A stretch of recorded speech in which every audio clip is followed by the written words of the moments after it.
یہاں سے فوجیں چلیں گی، سیاہ علم برآمد ہوں گے اور کوئی طاقت انہیں روک نہ سکے گی، ان کا منہ پھیر نہ سکے گی، یہاں تک کہ وہ ایلیا حضور کے زمانے میں یروشلم کا نام تھا، یہاں تک کہ ایلیا میں جا کر نصب ہو جائے گا۔ گویا کہ یہ جو ہمارے ہاتھ سے نکلا ہے قبضے سے، پہلے بھی عربوں کے ہاتھوں سے نکلا تھا بیت المقدس، یروشلم، عرب واپس نہیں لے سکے تھے، کرد خون صلاح الدین ایوبی اس نے واپس لیا، عربوں میں دم نہیں رہا تھا، عیاشیوں کی وجہ سے کھوکھلے ہو چکے تھے۔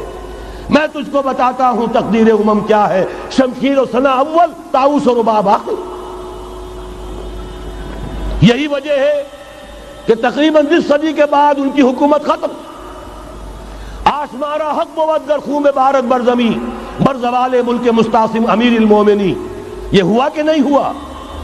جبکہ آئے ہیں تاتاری ہورڈز، اور جنہوں نے کہ آخری خلیفہ بنو عباس اسے محل میں سے نکالا، ایک کھال کے اندر لپیٹ کر اور اپنے گھوڑوں کے سوؤں تلے کچل دیا۔ عرب معزول کر دیے گئے تھے، لیکن اب دوبارہ عربوں کو جب سہارا ملا ہے، لیکن اب بھی انہوں نے کہیں اسلام قائم نہیں کیا۔ کوئی روس کا غلام رہا، کوئی امریکہ کا غلام رہا، کسی نے اس کا ساتھ دیا، کسی نے اس کا ساتھ دیا۔ تہذیب ہے تو مغربی، تمدن ہے تو مغربی، وضع میں تم ہو نصارہ تو تمدن میں ہنود، یہ مسلمان ہیں جنہیں دیکھ کے شرمائے یہود۔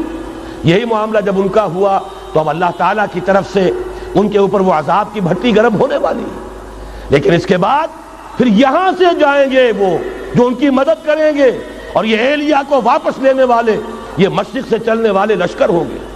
یہ اسی علاقے میں جب انقلاب آ جائے گا، یہ علاقہ خراسان اور پاکستان، جب یہاں نظام خلافت قائم ہوگا، یہاں سے اسلام کی توسیع ہوگی، اور یہاں سے جانب مشرق ہند اور جانب مغرب یہ جو یہودیوں کا سیلاب آ رہا ہے، ان دونوں کا مقابلہ کرنے کے لیے انشاءاللہ العزیز، ورنہ یہ اصابتان جو ہے ایک حدیث میں جمع کرنے کی کوئی اور حکمت ہو نہیں سکتی، ورنہ تو ہندوستان پہ کئی لشکر آئے ہیں، لیکن یہ کہ در حقیقت اسی وقت جبکہ عالم عرب میں وہ بھٹی دہکے گی، اسی وقت یہاں انقلاب آ چکا ہوگا۔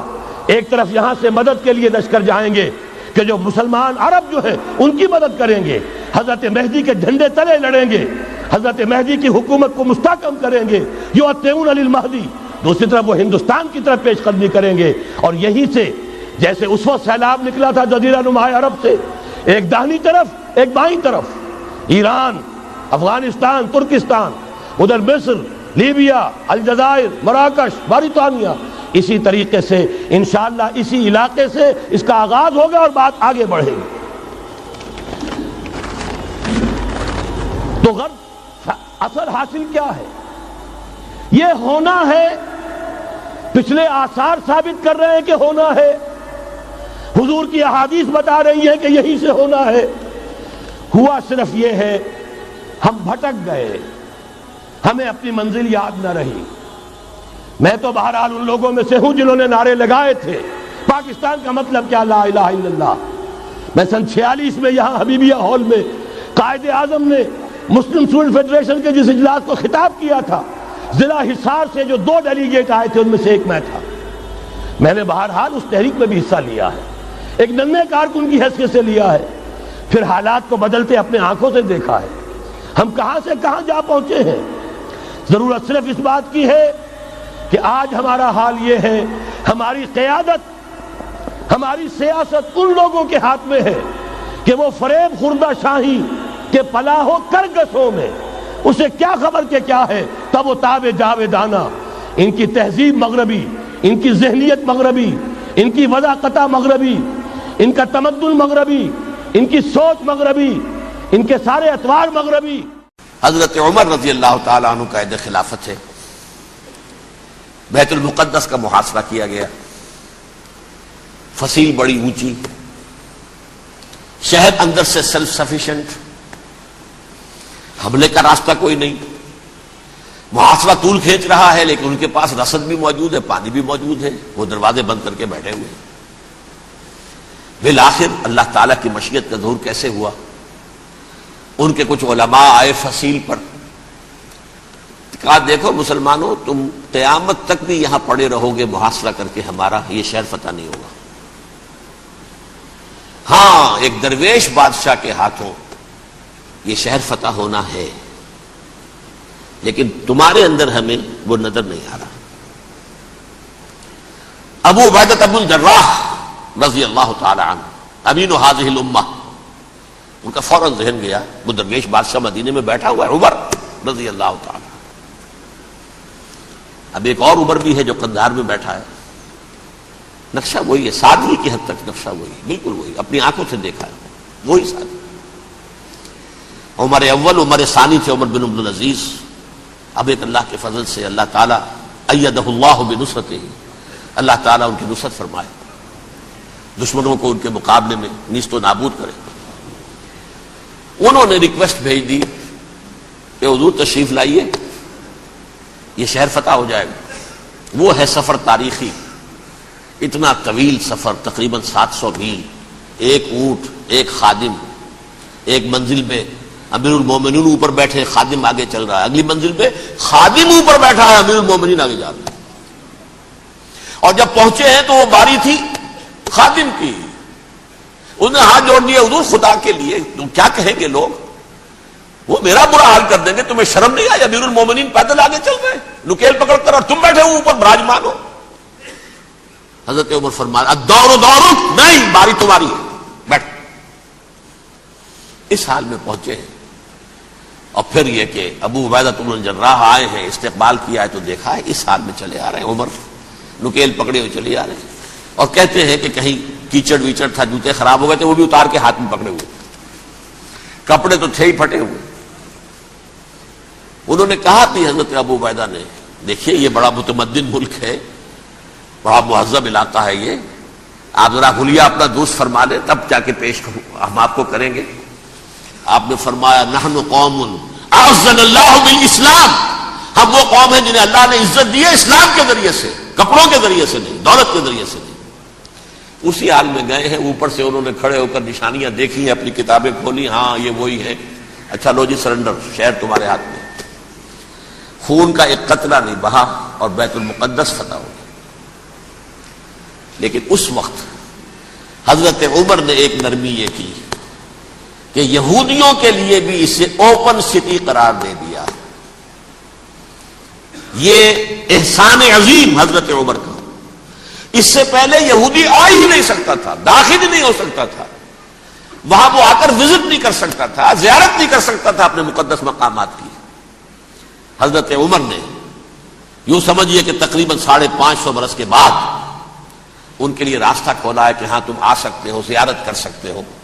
لیکن یہ عیسائیوں نے لکھوایا معاہدے کے اندر، انہیں یہاں آپ آباد ہونے کی اجازت نہیں دیں گے، لیکن کم وزٹ دی پلیسز، دیکھیں زیارتیں کریں اور جائیں۔ یہ معاہدہ حضرت عمر کا ہے رضی اللہ تعالیٰ، جو پھر خلافت راشدہ کے بعد بنو امیہ نے بھی اس کو آنر کیا، بنو عباس نے کیا، پھر جو ہمارے یہ ترکوں میں اندر خلافت آئی تو ترک خلفاء نے بھی اس معاہدے کی پوری پابندی کی۔ فلسطین میں آ سکتے ہیں یہودی صرف زائرین کی حیثیت سے، وہاں آباد نہیں ہو سکتے۔ اب آئیے اگلا دور آیا حضرت عثمان کا دور خلافت۔ یہ ہے وہ وقت کہ اب یہود نے امت مسلمہ کی پیٹھ میں چھڑا گھونپا۔ وہ کیسے؟ ایک یہودی عبداللہ ابن سبا اسلام کا لبادہ اوڑھ کر آ گیا، معاشرے کا جائزہ لے لیا، ان میں بنو ہاشم اور بنو امیہ میں جو پرانی کشاکش تھی اس کے کچھ نہ کچھ جراثیم باقی ہیں، اگر ان کو ذرا بھڑکا دے تو مسلمانوں میں انتشار پیدا ہو جائے۔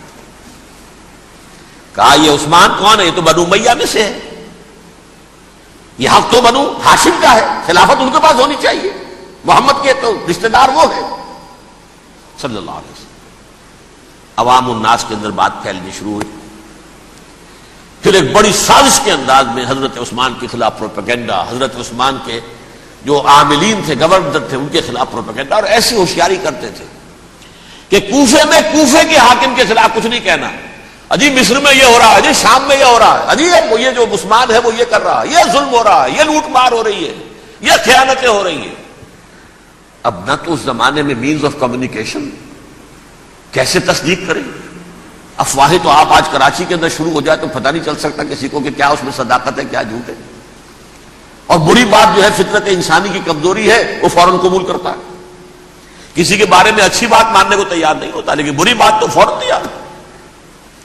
بہرحال یہ فتنہ انہوں نے اٹھایا، حضرت علی کی الوہیت کا فتنہ اٹھایا، حضرت عثمان کے خلاف الفتنۃ الکبریٰ برپا کیا، حضرت عثمان شہید ہوئے. اس کے بعد 5 برس تک مسلمان ایک دوسرے کی گردنیں کاٹتے رہے، باہمی خانہ جنگی ہوئی. امت کو وہ زخم لگایا ہے جو آج تک جس سے خون رس رہا ہے. یہ شیعان عثمان اور شیعان علی تھے جو بعد میں پھر سنی اور شیعہ ہو اور آج تک ہے. فتنہ کس نے جگایا؟ ایک عبداللہ ابن سبا یہودی اور اس کے کارندے، شیطان کا ایجنٹ، اور انسانوں میں سے بھی اس کے جو بھی حواریین تھے اور شیطانوں کے اندر سے بھی تھے، انہوں نے بھی اس آگ کو بھڑکایا. یہ آپ سوچ لیجئے کہ یہ کس نے وہ زخم لگایا؟ یہودی. اگلا دور آیا، خلافت راشدہ ختم ہوئی، بنو امیہ کا بھی دور کافی گزر گیا. طارق ابن زیاد 712 عیسوی میں حملہ کرتے ہیں اسپین پر. اسپین اس وقت عیسائیت کا بہت بڑا گڑھ، بڑے کٹر ترین عیسائی جو ہے وہ اسپین میں تھے. لہذا یہودیوں کی وہاں بہت پٹائی ہوتی تھی، بہت پٹائی ہوتی. میں بتا چکا ہوں، دشمنی تھی ان کی تو چلی آ رہی تھی. عیسائیوں کے ہاتھوں یہودیوں کی وہ تو سن 300 عیسوی سے ایمپرر کانسٹنٹائن کے بعد سے شروع ہو گئی تھی. اس حوالے سے یہودیوں نے اس وقت چالاکی یہ برتی، کچھ راستے واسطے بتائے، کچھ مدد کی طارق ابن زیاد کی. طارق ابن زیاد نے انہیں اپنا محسن سمجھا. ہسپانیہ فتح ہو گیا تو یہودی چونکہ محسنین کی فہرست میں آ چکے تھے، انہیں بہت اقتدار نصیب ہوا، بڑی سپورٹ مسلمانوں نے دی. ان کے بڑے بڑے علماء جو ہیں اسی دور کے اندر پیدا ہوئے، بڑے بڑے تھنکرز ان کے اسی دور میں پیدا ہوئے. بن گوریون جو کہ ایک وزیر اعظم تھا اسرائیل کا، اس نے یہ لکھا اپنی کتاب میں، Muslim Spain was the golden era of our diaspora.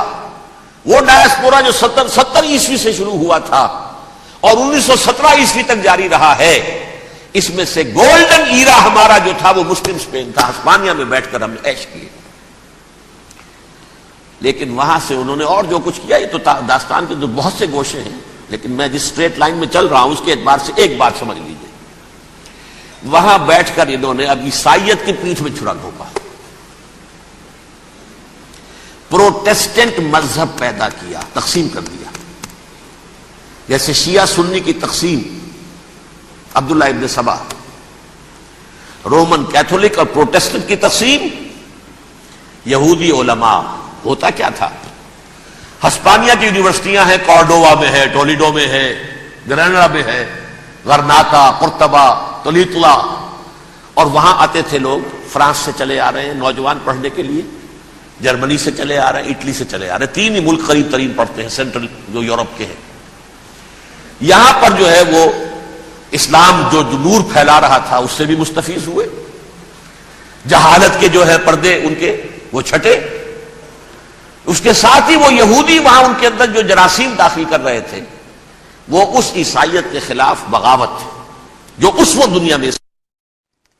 اب میں آپ کو ذرا اس جو انسانوں میں سے انسان دشمنی کا جن کا سب سے بڑا رول ہے، میں ان کی 2000 سالہ تاریخ کا آپ کے سامنے نقشہ رکھنا چاہتا ہوں. ان 1400 سال کا تو میں نے صرف 4 آپ کو پوائنٹس بتائے. موسیٰ سے عیسیٰ تک 1400 برس علیہ الصلوۃ والسلام. 2 مرتبہ عروج، 2 مرتبہ زوال. اشیریوں کے ہاتھوں پٹوائی، بابلیوں کے ہاتھوں پٹانا، گریکس کے ہاتھوں مرمت، رومنس کے ہاتھوں مرمت. یہ جو 2000 سال ہیں، کیونکہ اب تو ظاہر بات ہے 21ویں صدی شروع ہو گئی، 20 صدیاں حضرت مسیح کو پوری ہو گئی. پہلی بات نوٹ کیجئے، حضرت مسیح کی پیدائش ہے سن 1 قبل مسیح. یہ نقطہ آپ نے کبھی سنا ہے یا نہیں؟ جب ملینیم کا سلسلہ شروع ہوا تھا پچھلے سال تو میں نے بیان کر دیا تھا کہ ایک عجیب حساب کے اندر انہوں نے غلطی کی ہوئی ہے. حضرت مسیح کی پیدائش ہوئی 25 دسمبر کو. سن انہوں نے شروع کر دیا، جو اس کے بعد جنوری آئی تو پہلا سال شروع ہو گیا. اگر جنوری سے پہلا سال شروع ہوا تو یہ 6 دن جو ہے تو اس کے پچھلے سال میں تھے. لہذا کہا جائے گا کہ Jesus Christ was born 1 year before Christ, BC. تو ایک قبل مسیح میں حضرت مسیح کی پیدائش ہوئی. یہ آخری اسرائیلی نبی اور رسول. یہودی علماء کی مخالفت، دشمنی، سولی پر چڑھوا دینا میں بیان کر چکا ہوں. سن 33 عیسوی میں جبکہ حضرت مسیح کی عمر 33 برس تھی، اللہ تعالیٰ نے انہیں زندہ آسمان پر اٹھا لیا. لیکن یہودیوں نے اپنے خیال کے مطابق انہیں سولی پر چڑھوا دیا، ان کی موت واقع ہو گئی. اگرچہ اس کے بعد یہ اختلاف ہے ان میں. یہودی کہتے ہیں وہ سولی پر چڑھ گیا، ختم ہوا، مر گیا. عیسائی کہتے ہیں نہیں، انتقال ہوا ہے مسیح کا صلیب پر، لیکن پھر وہ دوبارہ زندہ ہو گئے ہیں. ان کی لاش ایک غار میں رکھ دی گئی تھی، وہاں ریزریکشن ہو گیا، ان کا باعث بعد الموت وہی ہو گیا، اور پھر انہیں اللہ نے زندہ آسمان پر اٹھا لیا. تو ہمارے اور عیسائیوں کے درمیان نوٹ کر لیجئے، یہ چیز مشترک ہے کہ حضرت مسیح آسمان پر زندہ اٹھائے گئے. فرق کیا ہے؟ وہ سمجھتے ہیں کہ سولی دیے گئے، سولی پر مرے، پھر زندہ ہوئے، پھر گئے. ہم سمجھتے ہیں کہ نہیں، وما صلبوہ وما قتلوہ، انہوں نے نہ صلیب دے سکے انہیں اور نہ انہیں قتل کر سکے، بل رفع اللہ الیہ، اللہ نے اٹھا لیا. پھر ہمارا اور یہ اس کا عیسائیوں کا ایک اور اتفاق ہے، سیکنڈ کمنگ آف جیسس، حضرت مسیح دوبارہ آئیں گے. یہ عیسائیوں کا بھی عقیدہ ہے اور ہمارا بھی. بہرحال تو جیسا کہ میں نے عرض کیا کہ اس وقت یہ عذاب استیصال، عذاب اکبر کے مستحق ہو چکے تھے، لیکن اللہ نے ان کی مدت دراز کی ہے.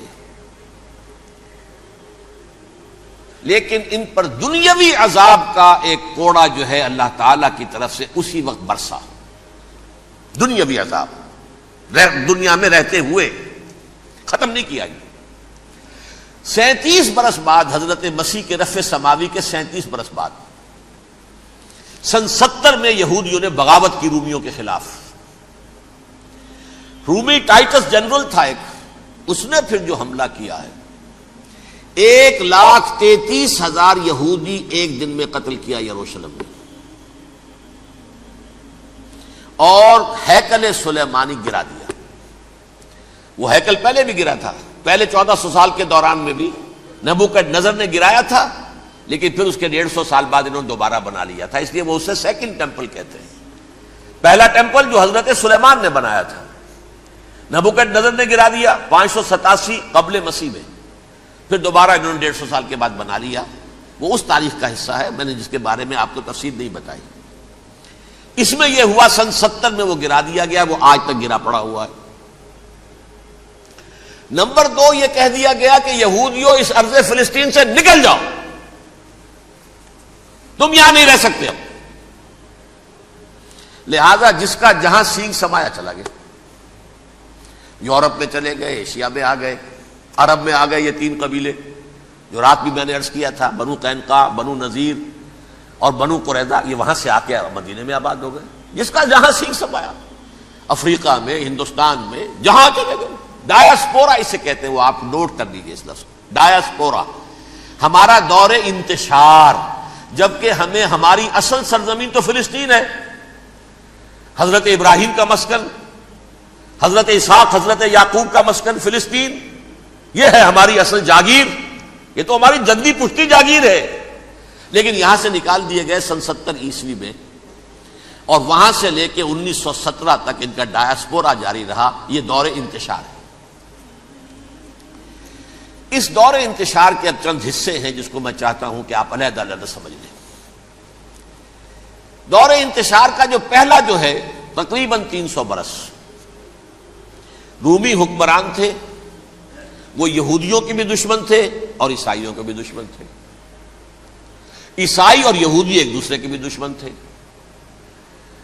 لیکن رومی سمجھتے تھے کہ یہ ایک ہی تھیلی کے چٹے بٹے ہیں. رومیوں کے نزدیک عیسائی بھی یہودیوں ہی کا ایک فرقہ تھے، کوئی علیحدہ مذہب تو تھا ہی نہیں. لہذا رومی جو ہیں رومنز، وہ ان دونوں کو ستاتے تھے، مارتے تھے، اور یہ آپس میں لڑتے تھے. یہودی عیسائیوں کو مارتے تھے، عیسائی یہودیوں کو مارتے تھے. یہ ہے 300 برس تک کی تاریخ. سن 300 عیسوی میں کیا ہوا؟ ایک معجزہ ہو گیا. بہت عظیم ایمپرر کانسٹینٹائن، قسطنطین اعظم، رومن ایمپررز میں سے بہت بڑا ایمپرر، وہ عیسائی ہو گئے. اب تو معاملہ بالکل تلپٹ ہو گیا، پوری سلطنت عیسائی ہو گئی. اب عیسائیوں کے عیش ہو گئے اور یہودیوں پہ مار پڑنی شروع ہوئی. اب عیسائیوں کا آپ خود سوچئے کہ جنہیں وہ خدا بنا بیٹھے ہیں، خدا کا بیٹا قرار دے رہے ہیں، ان کے قاتل کون؟ یہودی بدماش. لہذا ان کی وہ پٹائی شروع ہوئی ہے یورپ میں، پوری رومن امپائر میں. انہیں ذلیل کیا گیا، شہروں میں آمد بند، علیحدہ رہو، گھیٹوز کے اندر رہو. یہودی کا نام جو ہے وہ گالی بن گیا، جیسے آج بھی یہودی گالی کہتے ہیں، جیسے خنزیر کا لفظ. آخر وہ بھی اللہ کی مخلوق ہے، لیکن آپ کو معلوم ہے کوئی شخص زبان پر نام نہیں لانا چاہتا خنزیر کا، سور کا. ہے تو مخلوق وہ بھی ایک حیوان ہے. ایسے ہی یہ ہے یہودی گالی، جیوٹ گالی. لہذا ایک طرف تو ان دونوں کے درمیان دشمنی، جس کو قرآن کہتا ہے وَأَغْرَيْنَا بَيْنَهُمُ الْعَدَاوَةَ وَالْبَغْضَاءَ، ہم نے ان کے مابین دشمنی جو ہے پیدا کر دی. اور جب یہ پوری سلطنت عیسائی ہو گئی تو قافیہ تنگ ہو گیا یہودیوں کا. اب آئیے 571 عیسوی، یعنی جب کہ ڈائسپورا کو کتنا عرصہ ہو چکا تھا؟ 500 برس. سن 70 سے شروع ہوا ڈائسپورا، جب ٹائٹس نے گرایا ہے ہیکل کو اور نکال باہر کیا انہیں فلسطین سے. بھاگ جاؤ، یہاں ایک یہودی بھی نہیں رہے گا. فلسطین سے نکال دیے گئے.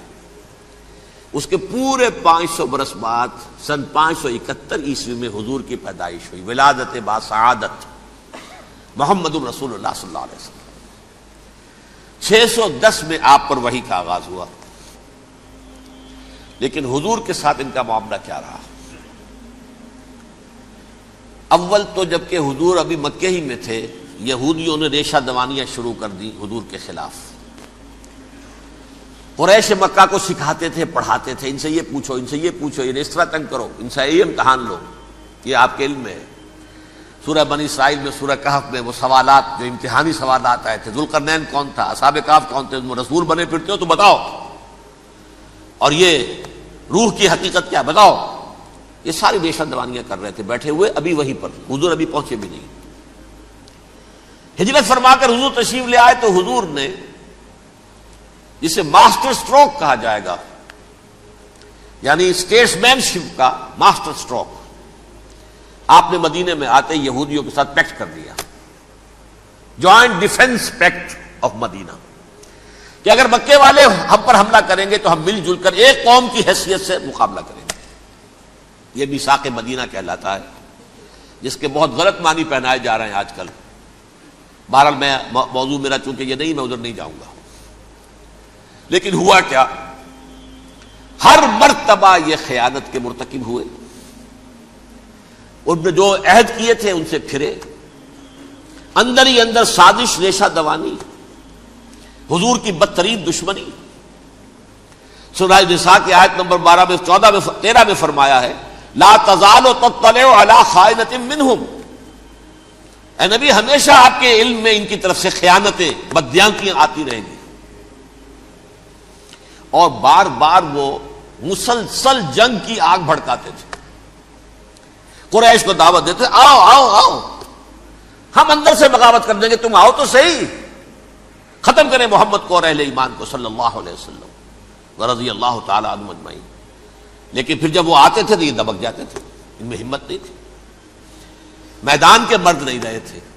یہ سورہ حشر میں ان کا نقشہ کھینچا گیا ہے. کھلے میدان میں مقابلے کی اس کے اندر صلاحیت ہی نہیں ہے. یہ تو فصیلوں کے پیچھے سے، جیسے عورتیں کہیں دیہات میں لڑائی ہوتی ہے تو مرد جو ہے گلیوں میں لڑتے ہیں، عورتیں اوپر سے پتھر پھینکتی ہیں، بس وہ کام یہ کر سکتے تھے. من ورائے جدر، فصیلوں کے پیچھے سے، جنگ میں میدان میں نہیں آ سکتے. بہرحال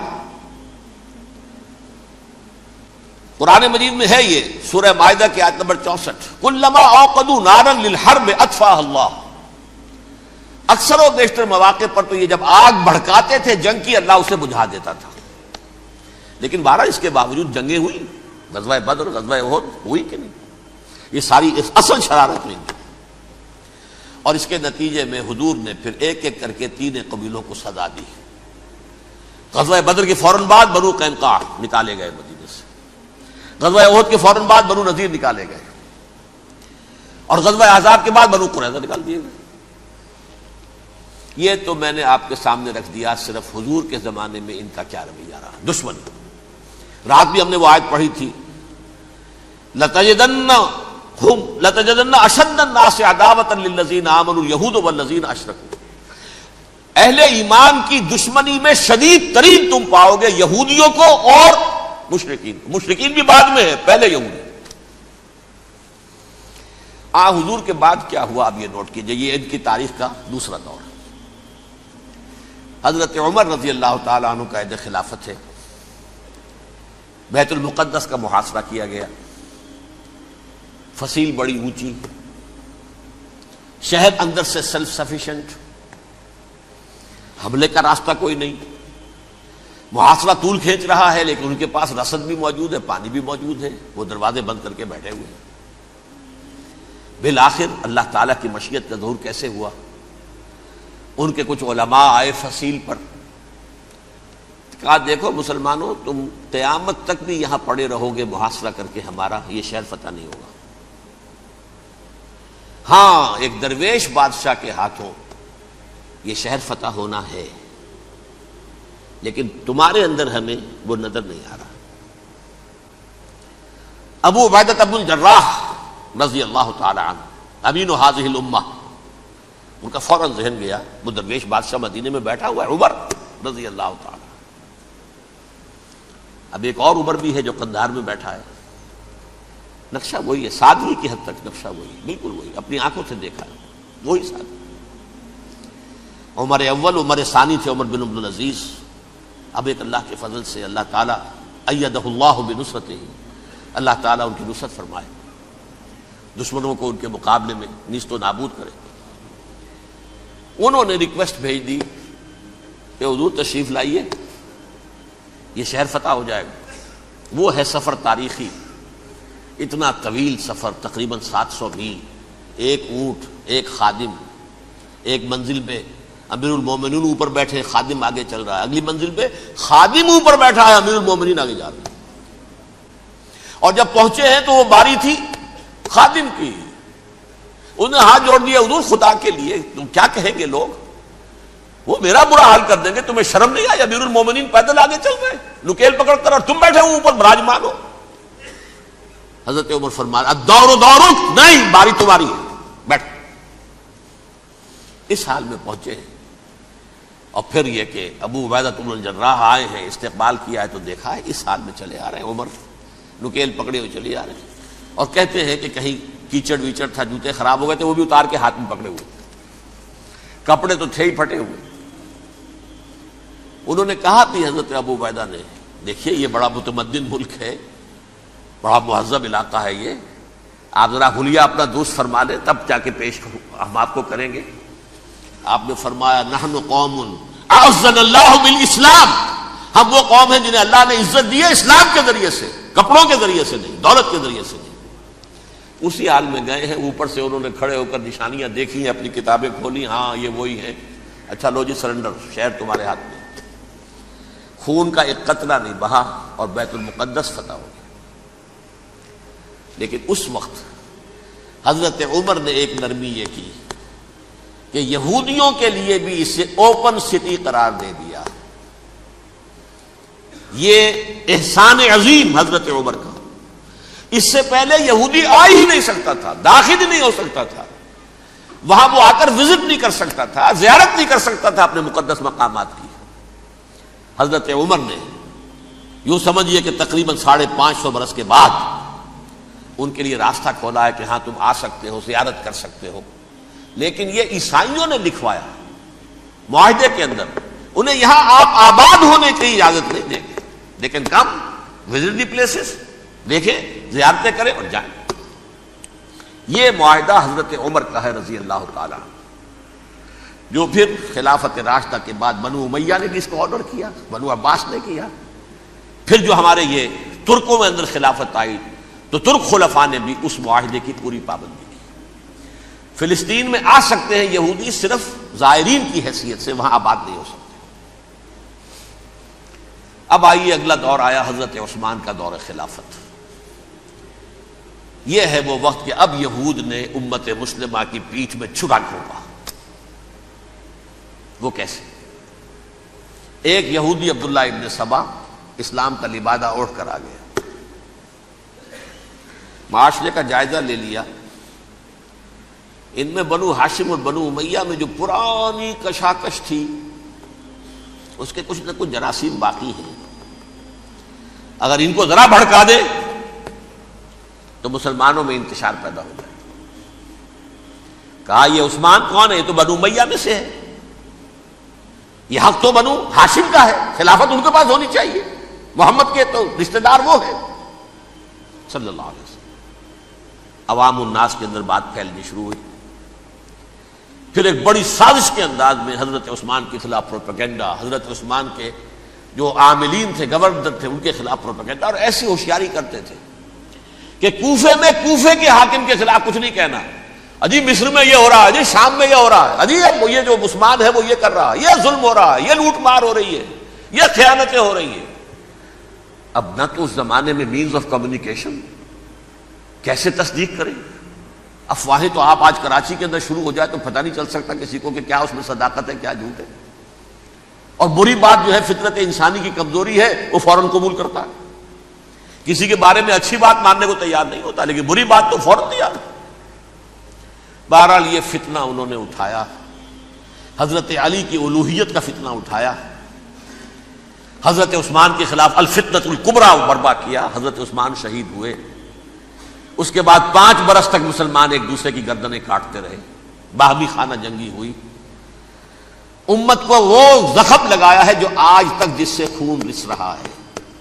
یہ شیعان عثمان اور شیعان علی تھے جو بعد میں پھر سنی اور شیعہ ہو، اور آج تک ہے. فتنہ کس نے جگایا؟ ایک عبداللہ ابن سبا یہودی اور اس کے کارندے، شیطان کا ایجنٹ، اور انسانوں میں سے بھی اس کے جو بھی حواریین تھے اور شیطانوں کے اندر سے بھی تھے، انہوں نے بھی اس آگ کو بھڑکایا. یہ آپ سوچ لیجئے کہ یہ کس نے وہ زخم لگایا؟ یہودی. اگلا دور آیا، خلافت راشدہ ختم ہوئی، بنو امیہ کا بھی دور کافی گزر گیا. طارق ابن زیاد 712 عیسوی میں حملہ کرتے ہیں اسپین پر. اسپین اس وقت عیسائیت کا بہت بڑا گڑھ، بڑے کٹر ترین عیسائی جو ہے وہ اسپین میں تھے. لہذا یہودیوں کی وہاں بہت پٹائی ہوتی تھی، بہت پٹائی ہوتی. یہ میں بتا چکا ہوں، دشمنی تھی ان کی تو چلی آ رہی تھی عیسائیوں کے ہاتھوں یہودیوں کی. وہ تو سن 300 عیسوی سے ایمپرر کانسٹنٹائن کے بعد سے شروع ہو گئی تھی. اس حوالے سے یہودیوں نے اس وقت چالاکی یہ برتی، کچھ راستے واسطے بتائے، کچھ مدد کی طارق ابن زیاد کی. طارق ابن زیاد نے انہیں اپنا محسن سمجھا. ہسپانیہ فتح ہو گیا تو یہودی چونکہ محسنین کی فہرست میں آ چکے تھے، انہیں بہت اقتدار نصیب ہوا، بڑی سپورٹ مسلمانوں نے دی. ان کے بڑے بڑے علماء جو ہیں اسی دور کے اندر پیدا ہوئے، بڑے بڑے تھنکرز ان کے اسی دور میں پیدا ہوئے. بن گوریون جو کہ ایک وزیر اعظم تھا اسرائیل کا، اس نے یہ لکھا ہے اپنی کتاب میں، Muslim Spain was the golden era of our diaspora. وہ ڈائسپورا جو 70 عیسوی سے شروع ہوا تھا اور 1917 عیسوی تک جاری رہا ہے، اس میں سے گولڈن ایرا ہمارا جو تھا وہ مسلم اسپین تھا. ہسپانیہ میں بیٹھ کر ہم نے عیش کیے. لیکن وہاں سے انہوں نے اور جو کچھ کیا، یہ تو داستان کے بہت سے گوشے ہیں، لیکن میں جس اسٹریٹ لائن میں چل رہا ہوں اس کے اعتبار سے ایک بات سمجھ لیجیے. وہاں بیٹھ کر انہوں نے اب عیسائیت کی پیٹھ میں چھرا گھونپا، پروٹیسٹنٹ مذہب پیدا کیا، تقسیم کر دیا. جیسے شیعہ سنی کی تقسیم، عبداللہ ابن سبا، رومن کیتھولک اور پروٹیسٹنٹ کی تقسیم، یہودی علماء. ہوتا کیا تھا؟ ہسپانیہ کی یونیورسٹیاں ہیں، کارڈووا میں ہے، ٹولیڈو میں ہے، گریناڈا میں ہے، غرناطہ، قرطبہ، تولیتلا، اور وہاں آتے تھے لوگ فرانس سے چلے آ رہے ہیں نوجوان پڑھنے کے لیے، جرمنی سے چلے آ رہے ہیں، اٹلی سے چلے آ رہے ہیں، 3 ہی ملک قریب ترین پڑھتے ہیں سینٹرل جو یورپ کے ہیں۔ یہاں پر جو ہے وہ اسلام جو نور پھیلا رہا تھا اس سے بھی مستفیض ہوئے، جہالت کے جو ہے پردے ان کے وہ چھٹے، اس کے ساتھ ہی وہ یہودی وہاں ان کے اندر جو جراثیم داخل کر رہے تھے وہ اس عیسائیت کے خلاف بغاوت تھی جو اس وقت دنیا میں عیسائیت اس وقت تھی۔ پوپ کا راج تھا دنیا میں اس وقت، یورپ میں جو عیسائیت تھی اس میں ایک طرف بادشاہ تھے لیکن بادشاہوں کی حیثیت وہاں پر یوں سمجھ لیجئے کٹھ پتلیوں کی تھی، اصل قوت پوپ کے ہاتھ میں تھی۔ اور پوپ کو انہوں نے جیسے قرآن نے کہا اتخذوا احبارهم ورهبانهم اربابا من دون اللہ، چونکہ سینٹ پال نے شریعت موسوی ساقط کر دی تھی تو اب شریعت تھی ہی نہیں، پوپ کو اختیار تھا جس چیز کو چاہے حلال قرار دے دے، جس چیز کو چاہے حرام قرار دے دے۔ اتخذوا احبارهم ورهبانهم اربابا من دون اللہ۔ انہوں نے کہا صاحب یہ پوپ کس بلا کا نام ہے، یہ بھی انسان ہے۔ بات تو ٹھیک تھی نا، اصل حیثیت تو کتاب کی ہونی چاہیے نا، ڈیوائن بک، دی ریویلڈ اسکرپچر۔ لہذا یہ کتاب ہر شخص پڑھ سکتا ہے، کوئی پوپ کے باپ کو جو ہے کوئی اس کے لیے پروپرائٹری رائٹس تو نہیں ہے کہ صرف پوپ پڑھ سکتا ہے یا پادری پڑھ سکتے ہیں، ہم بھی پڑھ سکتے ہیں، ہم بھی سمجھ سکتے ہیں۔ یہ باتیں تھی کہ جن کو بڑھا چڑھا کر بیان کر کے اور پوپ کا اقتدار ختم کرا دیا اور توجہ مرکوز کر دی بائبل کی طرف۔ اب بائبل میں بڑا حصہ تو اولڈ ٹیسٹامنٹ کا ہے۔ نتیجہ کیا ہوا؟ یہود کی عظمت پروٹیسٹنٹس کے نزدیک مسلم ہو گئی۔ اصل قوم تو یہ ہے، وہ دشمنی بدلی کہ نہیں بدلی؟ موسیٰ کے امتی یہ ہے، تورات موسیٰ کو دی گئی، ابراہیم کی نسل یہ ہے۔ لہذا وہ جو دشمنی تھی، جو عداوت تھی کہ ہمارے خدا کو سوری چڑھانے والے ہیں یہ بدماش، اس کا ازالہ ہوا اس پروٹیسٹنٹ مذہب کے نتیجے میں۔ یہ میں اب آپ کو بتاتا ہوں کہ ایک نتیجہ وہ نکلا ہے جسے برٹرنڈ رسل نے بیان کیا ہے، اس کی کتاب ہے ان پریز آف آئیڈلنس، صفحہ 108۔ وہ لکھتا ہے the Christians retaining the Judaic belief in special revelation added to it the Roman desire for world wide domination and the Greek taste for metaphysical subtleties. The combination produce the most fiercely persecuting religion that the world has yet known. یہ 3 چیزیں آ کر عیسائیت میں مل گئی۔ ایک تو جب یہ اولڈ ٹیسٹامنٹ جو ہے وہ ان کے ہاتھ میں آ گئی، اور اس کے میں کچھ آپ کو بتا دیتا ہوں کہ اولڈ ٹیسٹامنٹ کی تعلیمات، کیونکہ یہ اولڈ ٹیسٹامنٹ جو ہے یہ محرف تھی، اصل تورات تو گم ہو گئی تھی 587 قبل مسیح میں، جب پہلی مرتبہ ہیکل جو ہے تباہ ہوا ہے اس وقت ختم ہو گئی تھی۔ اس کے کوئی 150 سال کے بعد انہوں نے یادداشتوں سے مرتب کر کے لکھی ہے۔ اب اس میں ان کے اپنے خیالات، اپنے امانی، اپنی توجیحات وہ شامل ہو گئی۔ لہذا میں آپ کو حوالے دیتا ہوں اس کتاب کے اندر مظالم کی جو تعلیم دی گئی ہے۔ اہل کتاب نے اپنے مظالم قتل عام کے جواز کے لیے تورات میں تبدیلیاں کی اور پیغمبروں پر دہشت ناکی اور بدترین حرام کاری کے الزامات لگائے۔ سنیے، پہلا حوالہ ہے یہ گنتی باب 31 آیات 17-18۔ اس لیے ان بچوں میں جتنے لڑکے ہیں سب کو مار ڈالو، اور جتنی عورتیں مرد کا منہ دیکھ چکی ہیں ان کو بھی قتل کر ڈالو، لیکن ان لڑکیوں کو جو مرد سے واقف نہیں اور اچھوتی ہیں اپنے لیے زندہ رکھو۔ یہ کسی اللہ کی کتاب کا یہ جملہ ہو سکتا ہے؟ کسی ریویل بک کا؟ اور سنیے، یہ ہے استثناء ڈیٹرانومی باب 20 آیت 16-18۔ پر ان قوموں کے شہروں میں جن کو خداوند تیرا خدا میراث کے طور پر تجھ کو دیتا ہے، کسی ذی نفس کو جیتا نہ بچا رکھنا، جیسا خداوند تیرے خدا نے تجھ کو حکم دیا بالکل نیست کر دینا۔ مرد، عورتیں، بچے، بوڑھے سب ختم۔ یہ کتاب مقدس ہے۔ اور سنیے، سیموئیل باب 27 آیت نمبر 9، اور داؤد نے اس سرزمین کو تباہ کر ڈالا اور عورت مرد کسی کو جیتا نہ چھوڑا۔ نمبر 4، ان سب آباد شہروں کو ماں، عورتوں اور بچوں کے بالکل نابود کر ڈالا۔ کتاب استثناء باب 3 آیت 6۔ یہ ہے جو کہہ رہا ہے برٹرنڈ رسل، کرسچینٹی میں آ کر بھی یہ تین چیزیں شامل ہو گئی۔ ایک تو یہ باربیرین، یہ تعلیم جو ہے، اور یہ مذہب کے نام پہ تعلیم، یہ کتاب مقدس کی تعلیم۔ نمبر 2، رومنز کے اندر جو ایک تمنا تھی ورلڈ ڈومینیشن کی، وہ عیسائیت کے اندر آ گئی، اس لیے کہ پوری رومن امپائر جو ہے عیسائی ہو گئی، تو اسے وراثت کے اندر ورلڈ ڈومینیشن کی جو ایک تمنا تھی وہ مل گئی۔ اور پھر یہ کہ انہوں نے جو توہمات تھے یونانیوں کے، ان کو بھی اپنے ہاں مختلف شکلوں کے اندر جمع کر لیا۔ ان تین چیزوں کا the combination produced the most fiercely persecuting religion that the world has yet known. اس کے نتیجے میں دنیا میں تاریخ انسانیت کے اندر جو بدترین خونخوار ترین مذہب ہو سکتا ہے، وہ شکل عیسائیت نے اختیار کی۔ اور اس کا مظہر عتم کیا تھا، نوٹ کیجئے، صلیبی جنگیں۔ ایک بات ٹائم ٹیبل کے اعتبار سے نوٹ کر لیجئے گا، فرسٹ ملینیم ختم ہوا، سیکنڈ شروع ہوا۔ ان کے 1000 سال ختم ہوئے تو 11ویں صدی میں سیکنڈ ملینیم شروع ہوا، تو پہلی صلیبی جنگیں ہوئی، لاکھوں مسلمان قتل کیے۔ صرف یروشلم کے اندر اتنا خون بہایا، اتنا خون بہایا ہے کہ خود ان کے ہسٹورینز لکھتے ہیں کہ جب ان صلیبیوں نے، جب گھوڑوں کے ساتھ وہ چل رہے تھے گلیوں میں، تو ان کے گھوڑوں کے گھٹنوں تک خون کی ندی بہ رہی تھی۔ جہاں سے گزرے ختم کرتے چلے گئے، آبادیاں کی آبادیاں ختم کر دی۔ اگرچہ اس کروسیڈ میں گیہوں کے ساتھ گھن بھی پسا، یہودی بھی بہت مارے گئے۔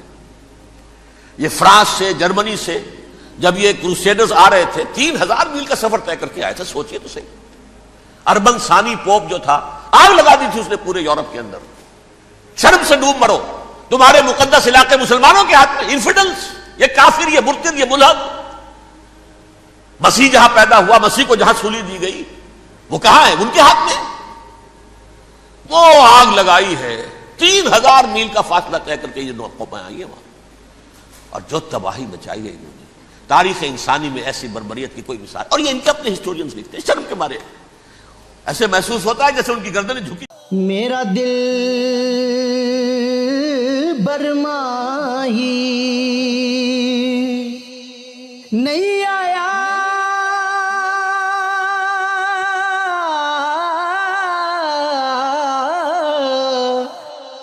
میرا دل برماہی، ایویں بولنا جھوٹے آکاں، تو جھوٹا تیرے اوے بول وچ جھوٹے، تینوں تاڑی مار اڑا، تو جھوٹا تیرے بول وچ جھوٹے۔